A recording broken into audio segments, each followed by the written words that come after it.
আসসালামু আলাইকুম ওরহমতুল্লাহি ওবারাকাতুহু। আজকের ভিডিওতে আমরা গুরুত্বপূর্ণ বিষয় নিয়ে এসেছি, বর্তমান সময় উপযোগী এবং বর্তমান সময়ের সঙ্গে যেটা খুবই মিলজুল খাচ্ছে।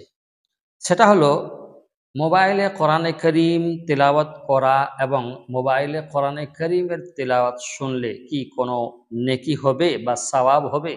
প্রশ্নকারী প্রশ্ন করেছিলেন যে মোবাইল ফোনে কোরআন তিলাওয়াত শুনলে কি সওয়াব হবে, কিংবা মোবাইল ফোনে অ্যাপের মাধ্যমে কোরআন তিলাওয়াত করলে কি তাতে কোনো সওয়াব বা নেকি হবে?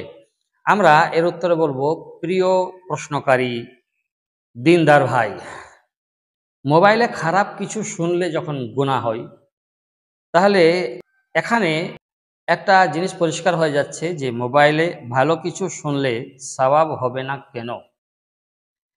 এই দৃষ্টিভঙ্গির আলোকে আমরা আল্লাহর রহমতের কাছে এই আশা রাখতে পারি যে কোরআনে করিম তিলাওয়াত মোবাইল থেকে শুনলে সওয়াব পাওয়া যাবে এবং মোবাইল থেকে করলে সওয়াব পাওয়া যাবে।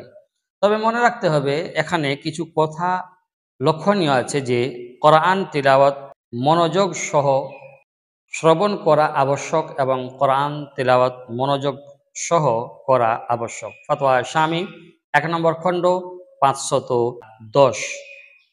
কেননা আল্লাহ তাবারাক ওয়া তাআলা বলেন যে বিসমিল্লাহির রহমানির রহিম, ওয়া ইযা কুরিআল কুরআন ফাসতামিউ লাহু ওয়া আনসিতু লাআল্লাকুম তুরহামুন।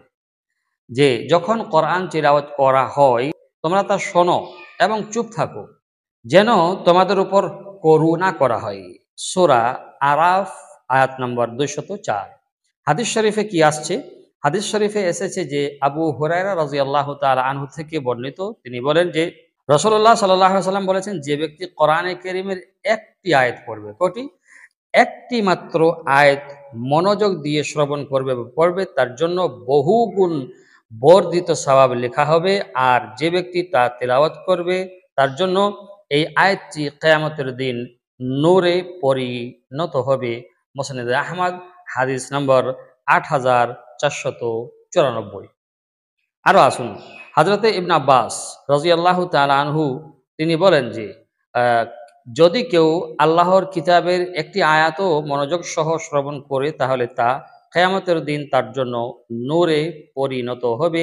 মুসনাদে আহমদ ২ নম্বর খণ্ড ৫৩৬। তাহলে আমরা বুঝতে পারলাম যে কোরআনে কারীমের তিলাওয়াত মোবাইল থেকে শোনা এবং কোরআনে কারীমের তিলাওয়াত মোবাইল অ্যাপ থেকে করা কোনো দর্শনীয় নয়। এতে নেকি পাওয়া যাবে, গুনাহ হবে না। তবে এখানে একটা খেয়াল রাখতে হবে যে কোরআনে কারীমের তেলাওয়াত আপনি যখন মোবাইল থেকে করবেন বা কম্পিউটার থেকে করবেন, তখন আপনাকে বা ওযু হতে হবে, ওযু যেন আপনার থাকে। কেননা ফুকাহা ইকরামরা, মুফাক্কিরিন মুতাহাক্কিকিন ইকরামরা, আমাদের বড়রা উলামা ইকরামরা বলেন যে কোরআনে কারীমের তেলাওয়াত মোবাইল অ্যাপ থেকে কেউ যদি করে তাহলে তার যেন ওযু থাকে, বিনা ওযুই যেন সে তিলাওয়াত না করে। অতএব ক্ষেত্রে আমরা বুঝতে পারলাম। ভালো থাকবেন। আসসালামু আলাইকুম ওয়া রাহমাতুল্লাহি ওয়া বারাকাতুহু।